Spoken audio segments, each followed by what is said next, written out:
It's Thursday, January 30th, 2025. Thanks for joining me today. Before I start this video, I just want to give all thoughts, prayers, and love to the families of these people out there on the East Coast who lost loved ones in this American Airlines tragedy that took place last night. American Airlines collision with Army helicopter is worst U.S. air disaster since 2001. This on CNBC this morning. So right now it looks like all 67 people have lost their lives. It was an American airline liner, small jetliner from American Airlines, collided with a Army Black Hawk helicopter with 3 people in that helicopter. And as I start the video out today, I just want to say this again. Say a prayer for these people, thoughts and prayers to all these people. Rest in peace.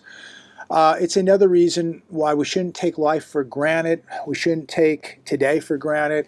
And especially, we should not guess where we're going to go after this. Because when you take your last breath here on earth, where are you going to wake up at? Get right with God. This is a real reminder to all of us to get right with God, because we're not here forever. Maybe you're going to live to be 100, and that's wonderful, but you don't know what happens tomorrow. You're on an airplane, you're on a bus, you're driving in a car, and something happens. You don't know. Just don't know. So get right with God. Know where you're going after this, because this is a very, very short life here. And don't take life for granted, because it is very short. You don't know when your last day on earth is going to be. Nobody knows. So it's a reminder when you see an incident like this take place and you read about this, how precious life is, and we're not going to be here forever. So don't take it for granted. And number one, know where you're going. Be prepared. Now, shifting gears. Will SNAP and WIC benefit be cut? How Trump's funding freeze offer could impact millions. Now, as of right now, that's not going to happen, but could it happen down the road? Yes, it could. Is it going to happen to everybody that's dependent on these subsidies? No, it's not. But it should happen to some people.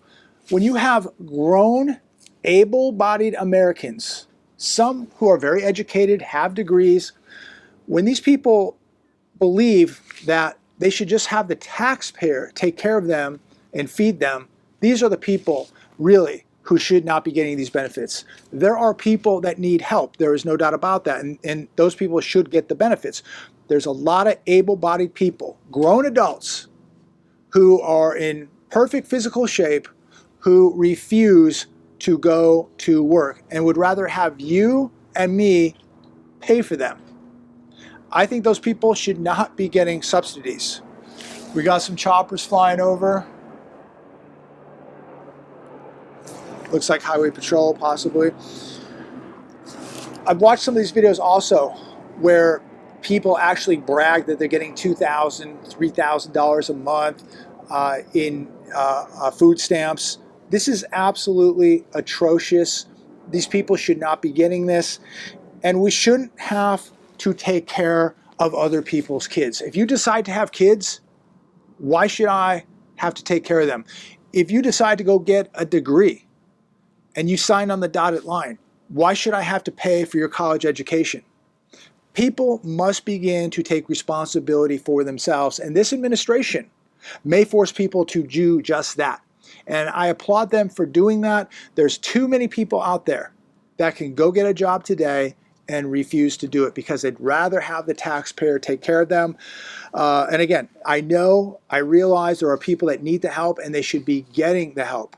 But there are a lot of people out there that are milking the system, taking advantage of the system, who are completely able-bodied and should be working and taking care of their own kids and taking care of their own bills, and not me having to do it for them, and you shouldn't be having to do it for them. Please comment down below on this. Love to know your thoughts on this.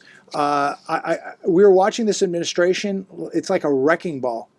And there's a lot of people out there nervous right now, and they should be, because they have been taking advantage of the system, costing the system billions of dollars, and you, the taxpayer, is paying for this. U.S. economy grew 2.3% in the fourth quarter, slower than expected. Economists expected 2.6%. That's down from the 3.1% growth recorded in the third quarter. And remember, a lot of this growth that we do have, a majority of it is the government spending, government buying bombs, government sending money to other countries, the government financing wars. That's where we're seeing a lot of this growth. So if you took this out of the equation, GDP would be much less than 2.3%. USA Today, gold hits a record high. Safe haven demand. People are going to a safe haven demand because they see uncertainty, they see unpredictability. And so gold hits all-time high. Here's the gold COMEX right here at 28.49. I had gold up, I don't know, around 50 bucks today. I think gold is also warning us about inflation. Yes, there's unpredictability. Yes, there's uncertainty. And yes, there is inflation.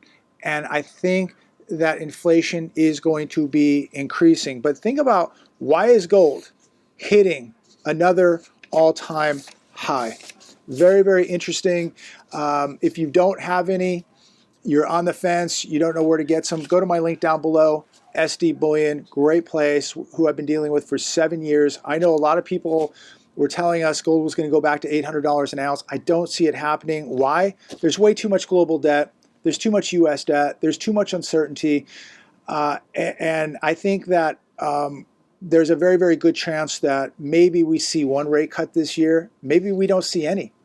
I don't see how they can be cutting rates right now with the amount of inflation out there, but I just don't believe things are as good as they're saying. And I don't believe, and I want to be optimistic, but I don't believe things are going to be as good as they're telling us that they're going to be this year. I really, really don't.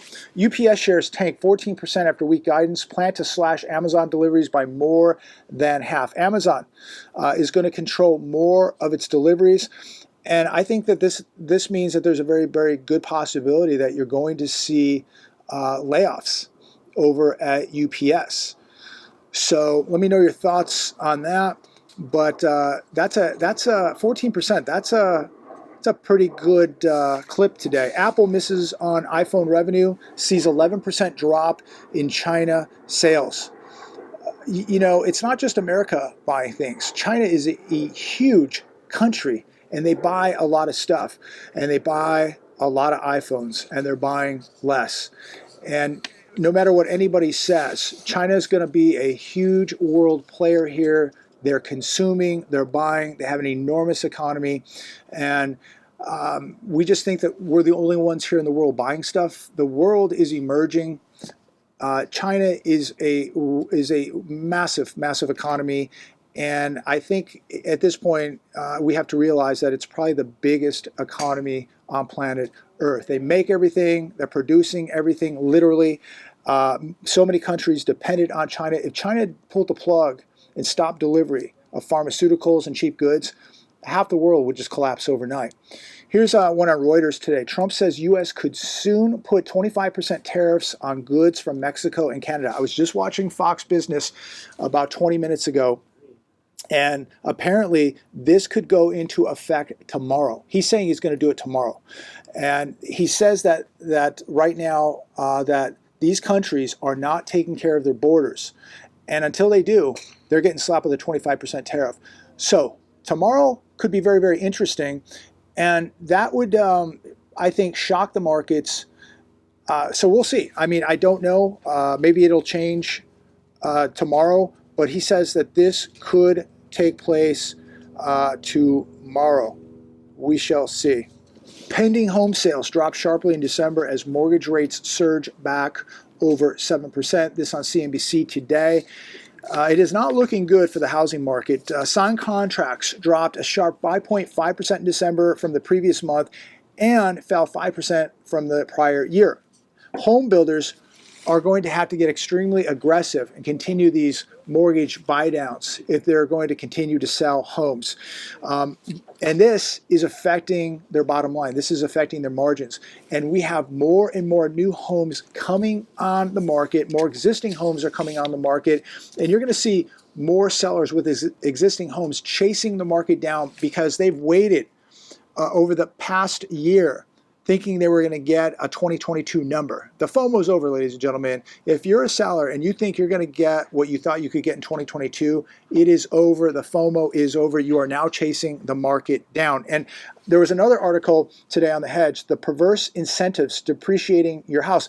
And I'm not going to go through all this, but it was talking about home quality and how homes used to be built with the idea that they would last a very, very long time, and you would just repair them as needed over the years. Now we have fast and cheap construction. Of course, a lot of this arose over the last couple years when we had, mortgage rates under 3%, and we had all this free money, and the FOMO was taking place, and everybody had to be a homeowner, and they couldn't build homes fast enough. So what do we get? We get fast and cheap construction. Prices aren't cheaper, but the quality of these homes is cheaper. So again, we had this massive housing boom, and it's all about the dollar, ladies and gentlemen. They were building them as fast as they could, almost like the vehicles today, cars and trucks that are just, you spend 50 G's and, we're getting a recall literally every day now. So you pay more, you get less. And with these homes, you're getting less quality. These homes aren't going to last 100 years like the homes your grandparents lived in. Imagine what these homes are going to look like in 50 years, if they even make it that long. But again, they couldn't build these homes fast enough. And they're still building homes as I make this video. Those 100-year homes are still here today, while today's homes are falling apart. And comment down below. Many of you may have construction experience. Maybe you bought a home recently. From what I know, I would advise buying an older home compared to a newer home. I think the quality and the craftsmanship is much, much better. But what are your thoughts on this? What about the home? Did you buy it recently? Did you buy a newer home? What's the quality like? Many of you have new communities being built in your areas just like us, and I cannot believe how fast they're putting these homes up. And I'm not a contractor by any stretch of the imagination, but when I walk through some of these developments, it is shocking to see how cheap they are. I mean, these homes are literally built out of cardboard today. They're paying the cheapest labor that they can get, the cheapest materials, and they're putting them up as fast as they can, and they're asking the most amount of money possible. Let me know your thoughts on this. It is just mass consumption, and people are going to pay the price, as they begin to have more and more trouble with these homes. What will the resale be like? How long will these homes how long will they even last? I don't know if they would survive a decent earthquake out here in California, but it is really shocking to see what has transpired over the last few years with the quality of automobiles, the quality of homes, the quality of food. Everything has just been trashed. My favorite housing market graph right now, this on The Hedge today, and it's just talking about more of this inventory that's coming onto the housing market. While we've been told, over the last 12 months, housing's great, buy a home today, everything's fine, you can refinance if you pay too much, yada, yada, yada, just get in this market and buy. And now people are beginning to wake up a little bit. They're pulling back. They're sitting on the sidelines. In Texas and Florida, there are 261,000 active listings on the market, 207% higher than the level in the Northeast. Existing home sales nationally have plummeted, as you know, to the lowest level since 1995. The boomtown in real estate is crashing, ladies and gentlemen. So is demand. And that's the big reason it is crashing. The demand is crashing. People don't want to pay these prices, and they don't want to pay 7% mortgage rates on these prices. If you put these prices where they should be, people will pay 7%. I promise you, they will pay 7%. They're just not going to buy a $300,000 home now today for $800,000. They're not going to do it. They can't afford to do it. They can't qualify to do it, and the smart money just isn't going to do it. Peter Schiff, the Fed is ignoring key data. Another good article in The Hedge today. Interest rates, he says, are still too low. That's why you still have all this borrowing. It's still too cheap. We have got to make borrowing more expensive. We need to raise interest rates. They should have never cut rates, in my opinion.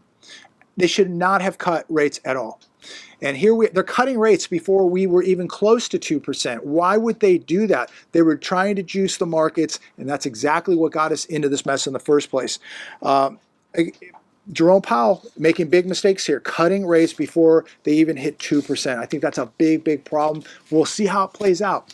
Somebody's going to be right, somebody's going to be wrong, but I don't think that the solution is cutting rates and putting cheap money out there again. That's going to just cause more inflation, and that is just going to cause the problem that we have right now to intensify even more, because it's going to create more inflation and it's going to devalue your currency. You're going to need more dollars to buy the same stuff. Even progressives now worry about the federal debt. As you know, we spent roughly $6 trillion over the health crisis. We spent trillions over the great financial crisis. Now, we don't know what we're in right now. Recession, depression, is there inflation, stagflation? Who knows what's going on? Maybe it's all of it. But whatever the case, we're heading into something very concerning. And this recession, depression, I believe, is going to worsen, unfortunately. And the problem is, what happens if we have another great financial crisis, which I think we're having right now, but nobody's admitting. But when they finally admit it, what are they going to do? They're going to print money. And after you've printed trillions in the great financial crisis, trillions for the health crisis, and then you're going to print trillions again, what does that do? What does that do to the US dollar? What does that do to purchasing power? What does that do to inflation? Where's the money going to come from when you've already spent trillions patching this up, putting a Band-Aid on a gunshot wound multiple times? Trillions and trillions. When you're already over $36 trillion in debt, when you have over $200 trillion of unfunded liabilities, and then now all of a sudden you have an emergency, and we're going to have to maybe bail out banks, bail out countries, bail out automakers, bail out tech companies, and this could cost trillions and trillions of dollars. Of course, California is going to need a bailout for the massive wildfires. So what happens if we do this again?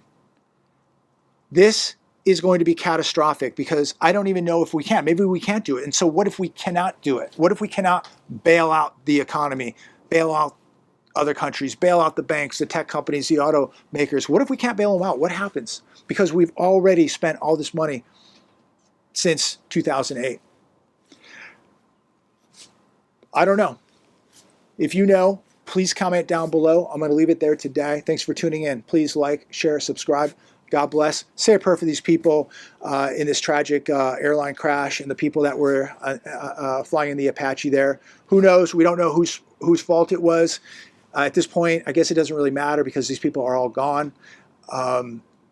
Really, really sad. Really, really sad. Again, don't take today for granted. Don't take your family and friends for granted. And make sure you know where you're going after this life. Take care. God bless. Talk to all of you soon.